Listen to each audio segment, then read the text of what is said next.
याचिका दाखल करणार आहात का? या संदर्भात काही चर्चा होणार आहे का? कारण अनेक असे मुद्दे कालच्या वर्डिक्टमध्ये असे समोर आलेले आहेत जे कुठंतरी चुकीचे आहेत.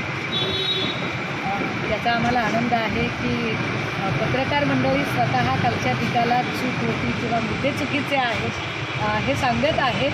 निश्चितपणे कालच्या निकालातल्या त्रुटी अनेक आहेत, अनेक उणिवा आहेत. लोकशाहीची एका अर्थाने हत्या करण्याचाच प्रयत्न काल नार्वेकरांनी केलेला आहे. पण त्यात नार्वेकरांची चूक नाही. ज्याची खावी पोळी त्याची वाजवावी टाळी. त्यामुळे भाजपची पोळी खात असतील तर भाजपची टाळी वाजवणं त्यांना भाग आहे.